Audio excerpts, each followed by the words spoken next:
हर हर महादेव। अध्याय 21 का भाग 2। जो भक्ति और श्रद्धा से युक्त होकर अनेक लिंगों की मन से नित्य पूजा करता है, वह मनोवांछित कामनाओं की प्राप्ति कर लेता है। चारों वेदों में लिंगार्चन से बढ़कर कोई पुण्य नहीं है। सभी शास्त्रों का भी यही निर्णय है। विद्वान को चाहिए कि इस समस्त कार्य प्रपंच का त्याग करके परम भक्ति के साथ एकमात्र शिवलिंग का विधिवत पूजन करें।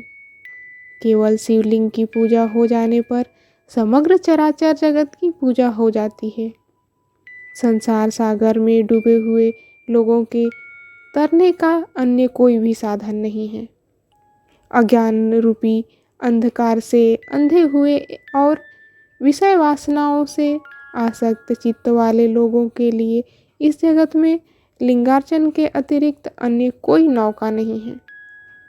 ब्रह्मा विष्णु आदि देवता, मुनिगण, यक्ष, राक्षस, गंधर्व, चारण, सिद्धजन, दैत्य, दानव, शेष आदि नाग, गरुण आदि पक्षी, प्रजापति, मनु, किन्नर और मानव समस्त अर्थ सिद्धि प्रदान करने वाले शिवलिंग की महान भक्ति के साथ पूजा करके अपने मन में स्थित उन समस्त अभिष्ट कामनाओं को प्राप्त कर चुके हैं। ब्राह्मण, क्षत्रिय, वैश्य, शूद्र या विलोम शंकर कोई भी क्यों न हो, वह अपने अधिकार के अनुसार वैदिक या तांत्रिक मंत्र से सदा आदर पूर्वक शिवलिंग की पूजा करें। हे ब्राह्मणों, हे महर्षियों, अधिक कहने से क्या लाभ। शिवलिंग का पूजन करने में स्त्रियों का और अन्य सब लिंगों का भी अधिकार है। स्त्रियों का और अन्य सब लोगों का भी अधिकार है।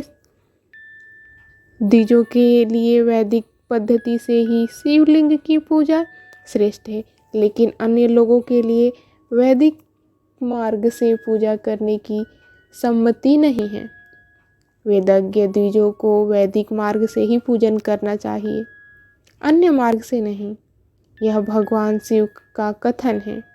दधीची, गौतम आदि के शाप से जिनका चित्त दग्ध हो गया है, उन द्विजों की वैदिक कर्म में श्रद्धा नहीं होती।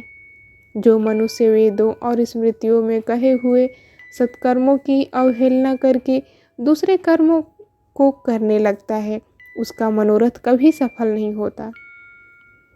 इस प्रकार विधि पूर्वक भगवान शंकर का नववेदांत पूजन करके उनकी त्रिभुवनमयी 8 मूर्तियों का भी वहीं पूजन करें।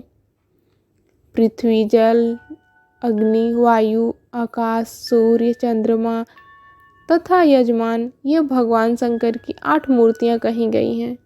इन मूर्तियों के साथ साथ सर्वभौ, रुद्र, उग्र, भीम, ईश्वर, महादेव और पशुपति, इन नामों की भी अर्चना करें। तदंतर चंदन, अक्षत और बिल्व पत्र लेकर वहाँ ईशान आदि के क्रम से भगवान शिव के परिवार का उत्तम भक्ति भाव से पूजन करें। ईशान नंदी, चंड, महाकाल, भृंगी, वृष, स्कंद, कपर्दीश्वर, सोम और शुक्र, ये 10 शिव के परिवार हैं। इसके बाद भगवान शिव के समक्ष वीरभद्र का और पीछे कीर्तिमुख का पूजन करके विधि पूर्वक 11 रुद्रों की पूजा करें। इसके बाद पंचाक्षर मंत्र का जप करके शतरुद्रीय का पाठ और नाना प्रकार की स्तुतियाँ करके शिव पंचांग का पाठ करें। इसके बाद परिक्रमा और नमस्कार करके शिवलिंग का विसर्जन करें। इस प्रकार मैंने शिव पूजन की संपूर्ण विधि का आदर पूर्वक वर्णन किया। रात्रि में देव कार्य को सदा उत्तराभिमुख होकर ही करना चाहिए। इस प्रकार शिव पूजन भी पवित्र भाव से सदा उत्तराभिमुख होकर ही करना उचित है। जहाँ शिवलिंग स्थापित हो, उससे पूर्व दिशा का आश्रय लेकर बैठना या खड़ा नहीं होना चाहिए, क्योंकि वह दिशा भगवान शिव के आगे या सामने पड़ती है। शिवलिंग से उत्तर दिशा में भी न बैठें, क्योंकि उधर भगवान शंकर का वामांग है, जिसमें शक्ति स्वरूपा देवी उमा विराजमान है। पूजक को शिवलिंग से पश्चिम दिशा में भी नहीं बैठना चाहिए, क्योंकि वह आराध्य देव का पृष्ठभाग है, यानी कि पीछे की ओर से पूजा करना उचित नहीं है। इसलिए अवशिष्ट दक्षिण दिशा ही ग्राह्य है, उसका आश्रय लेना चाहिए। इसका तात्पर्य है कि शिवलिंग से दक्षिण दिशा में उत्तराभिमुख होकर बैठें और पूजा करें।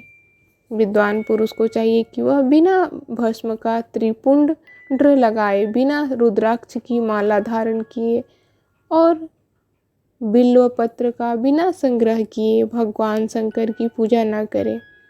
हे मुनिवरों, शिव पूजन आरंभ करते समय यदि भस्म न मिले तो मिट्टी से ही ललाट में त्रिपुंड अवश्य कर लेना चाहिए। हर हर महादेव।